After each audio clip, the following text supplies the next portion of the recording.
2013 সালের 1 নভেম্বর গৌড়বঙ্গ বিশ্ববিদ্যালয়ের উদ্ভিদবিদ্যা বিভাগের অ্যাসিস্ট্যান্ট অফিসার হিসেবে নিয়োগ হন সুকান্ত মজুমদার। 2015 সাল পর্যন্ত প্রায় 2 বছর গৌড়বঙ্গ বিশ্ববিদ্যালয়ের অধ্যাপক ছিলেন তিনি। এই সময় গৌড়বঙ্গ বিশ্ববিদ্যালয়ের বহু ছাত্রছাত্রীর উজ্জ্বল ভবিষ্যৎ তৈরির পথ দেখিয়েছিলেন তিনি। এরপর 2019 সালে বালুরঘাট লোকসভা আসন থেকে সাংসদ নির্বাচিত হন বিজেপি।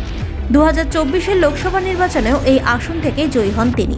বিজেপি রাজ্য সভাপতিও ছিলেন তিনি, কিন্তু এবারে রাজ্য এবং কেন্দ্রীয় বিজেপি তার উপর আস্থা এবং ভরসা রেখে শিক্ষা প্রতিমন্ত্রীর দায়িত্ব তুলে দিয়েছিলেন। Shri Sukanta Majumdar. I, Sukanta Majumdar, do swear in the name of God.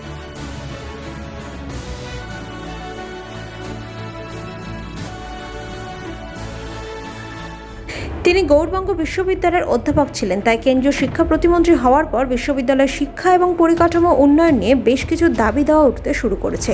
বিশ্ববিদ্যালয়ের ছাত্ররা জানান, এক সময় এখানকার অধ্যাপক ছিলেন সুকান্ত মজুমদার, এখন তিনি কেন্দ্রীয় শিক্ষা প্রতিমন্ত্রী হয়েছেন। তাই আমরা অবশ্যই দাবি রাখব বিশ্ববিদ্যালয়ের পরিকাঠামো যাতে উন্নয়ন হয়।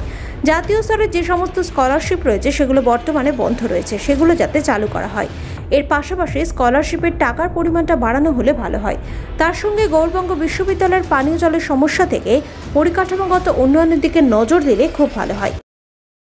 অবশ্যই দাবি দেওয়া আছে, যেহেতু তিনি আমাদের একসময় ইউনিভার্সিটি প্রফেসর ছিলেন, আর এখন যেহেতু তিনি আমার কেন্দ্রীয় শিক্ষা প্রতিমন্ত্রী হয়েছেন, তো আমরা অবশ্যই দাবি রাখবো যে মানে ইউনিভার্সিটি যাতে পরিকাঠামো বেশি করে উন্নত যেতে হয়, বেশি করে যাতে বেশ কয়েকটা দিক যাতে তুলে ধরার চেষ্টা করবো।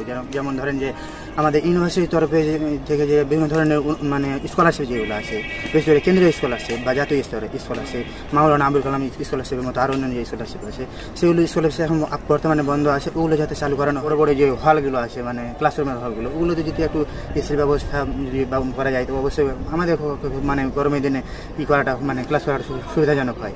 আর এছাড়াও মানে আমাদের মানে এখানে মানে জলের খুব একটা অসুবিধা হচ্ছে, কিন্তু এই মানে ওই জলের অসুবিধাগুলো যদি একটু দেখেন। এমনিতেও আমাদের রাজ্য সরকার থেকে ধরেন আমাদের মাননীয় মুখ্যমন্ত্রী গৌড়বঙ্গ বিশ্ববিদ্যালয়কে ঢেলে সাজিয়েছেন। আমাদের সম্প্রতি বিশ্ববিদ্যালয়ের 2টা হোস্টেল যেটা ছিল না, সেটাও ধরেন মানে হচ্ছে খুব শীঘ্রই আমাদের ওপেনিং করেছেন তিনি, সেটাও চালু হবে।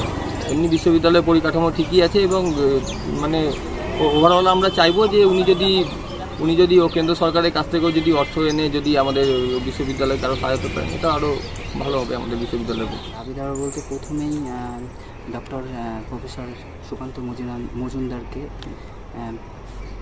উনি যে শিক্ষার প্রতিমন্ত্রী হয়েছেন তার জন্য অনেক শুভেচ্ছা ও অভিনন্দন।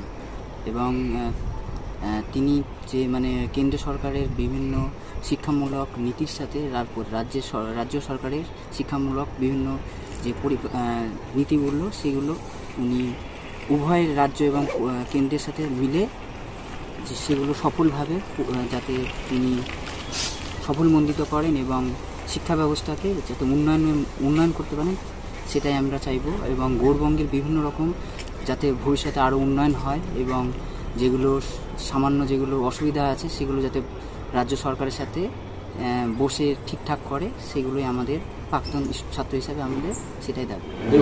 সুকান্ত বাবুর সাথে আমার খুব ঘনিষ্ঠ ব্যক্তিগত সম্পর্ক। সেই ব্যক্তিগত সম্পর্কের নিরিখে যদি আমি বলি, উনি বটানি অ্যাকচুয়ালি প্রফেসর ছিলেন, বটানিতে রিসার্চ করতেন এবং আমার জন্য একটা বিশেষ একটা আকর্ষণ বলুন বা ভালো লাগার জায়গা। আমি যারা রিসার্চ করে বিভিন্ন ফিল্ডে সেখানে আমি রিসার্চ করি, উনি মাইক্রোবায়োলজির উপরে কাজ করতেন। তো মাইক্রো রিলেটেড যে সমস্ত বটানিক্যাল স্টাডি হয় সেগুলো আমি ওনার সাথে শুনতাম, মাঝে মাঝে ওনার সাথে বসতাম চায়ের থেকে। তো আমি দেখেছি উনি বিষয়গুলো ভালো বোঝেন এবং তার পরিপ্রেক্ষিতে কর্মঠ, কাজও করতে জানেন, কাজ করার ইচ্ছাও রাখে। তো তার ভিত্তিতে আমি যতটুকু দেখেছি তার পরিপ্রেক্ষিতে বলছি বিষয়টা, সেটা হচ্ছে যে যতটুকু আমি ওনাকে দেখেছি, ওনার যে দৃষ্টিভঙ্গি, তার ভিত্তিতে আমার মনে হয়েছে যে উনি একটা কনস্ট্রাকটিভ কাজ হয়তো করবেন। কারণ সেটা তো সময় বলবে সেটা সঠিক হবে কি ঠিক হবে না, কিন্তু আমি আশাবাদী যে এই যে একটা শিক্ষাক্ষেত্রে একটা বিস্তর পরিবর্তন হতে চলেছে।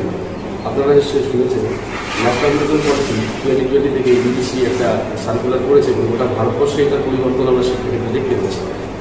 তো আনফর্চুনেটলি বলুন বা ফর্চুনেটলি বলুন, আমাকে এই প্রতিষ্ঠানের কোঅর্ডিনেটরের দায়িত্ব দেওয়া হয়েছে সেই বিষয়টাকে এক্সিকিউশন করার জন্য।